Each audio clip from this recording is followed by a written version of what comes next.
I like this thing that you do to give back to the Hall of Fame, and you bring all your friends there and you perform because you want to bring the history of country music to the new fans. With Earl Scruggs passing away, that's got to have some impact on this year's performance. Tell me a little bit about that. Absolutely.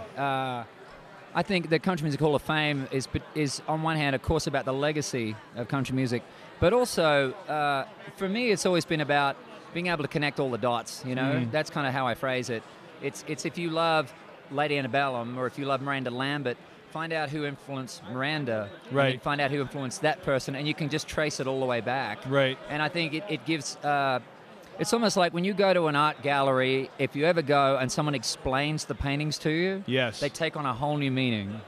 Yeah. And you can really appreciate them on a whole new level. I think that's what the Hall of Fame can do if you visit. Well, you know, it's like that with a lot of things. Like you have your own interpretation, and then you see a video, and you're like, whoa, I didn't think that. Yeah. Like I saw a Love and Theft video, I thought it was two different girls that came from the same house, but it was actually the same girl wearing a wig. So I didn't get it that way, but there you go. Everybody has a different vision or different way to go about things. That's right. Now you sound good. Like, tell us about your voice. How did that go? Thank you. Were you going nuts not being able to talk? Probably in the last week. It was 3 weeks. Yeah. The last week was a little nutty. Now, it was I know a bit Groundhog Day. You know? It probably was. Yeah. Now, you recorded some stories for your daughter. And, I did, yeah. And they were playing on a tape recorder. Yeah. Because I actually still have a cassette tape recorder. Yeah, okay. And like we still do. An apocalyptic supply of cassette tapes. That's as well, nice. Just in yeah, case. I still got stuff on cassettes all over the place. But now, did you write any songs when you couldn't talk? No. But I was worried that I was singing in my sleep.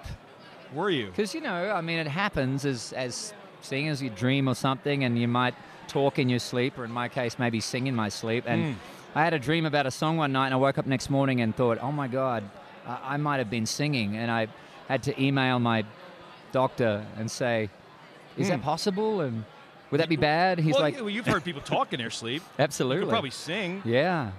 Yeah. That would have been scary. Now, what would happen if you talked during your recovery? I did it twice accidentally, very short, and it was bizarre. It was a very strange, almost subsonic, guttural speak. It was very strange. It was like some other entity. Were you afraid your voice was going to change? I was terrified that was it.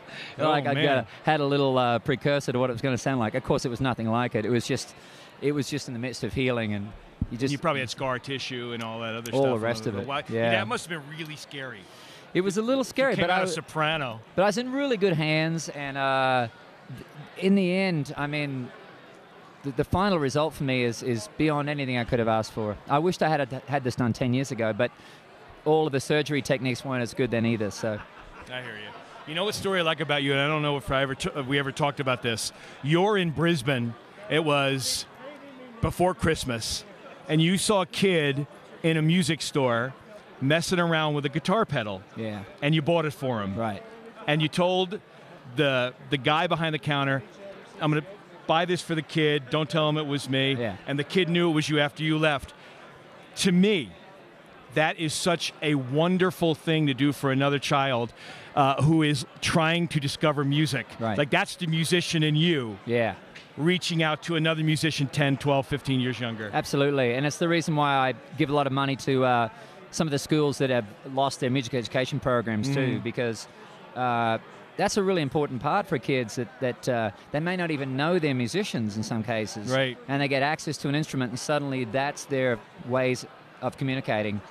And but you don't know until you get it put in your hands. So I'm all about having instruments exposed to as many kids as possible. Now, when you got your first guitar, did you know all about it? Like, did you have all the equipment? Well, I started playing this ukulele when I was 4. I Right. couldn't play it, but I could strum it apparently. Right.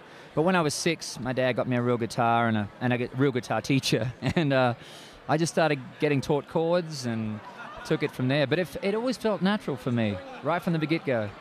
Well, you're lucky, because when I tried to play, it was not natural for me at all. What's your expertise? Doing this. Yeah. See? And I do it the best I can. Yeah, there you go. They're giving me the rap sign. It's all good. Tell me one thing. Is Nicole nervous 2 hours before the red carpet? No, she doesn't really get nervous. Really? No, I don't think so. I think when she's with you, she's not nervous. no. Well, When that's she- likewise. No, you're not nervous. Like, are you nervous on the red I carpet? think too? we're very sort of we're calming for each other. Good for you. Yeah, That's good. definitely. You're the best. I want you to know that. And I'm really proud to know you. And every time you Likewise, and I talk, Raz. it really means a lot to me. Likewise. Have fun. Thanks, Enjoy brother. performing. You're Thank going to have you. fun this weekend. Good luck in Vegas. Oh, I'm going to have a good time. All right. See you soon. Keith Urban on Next to You.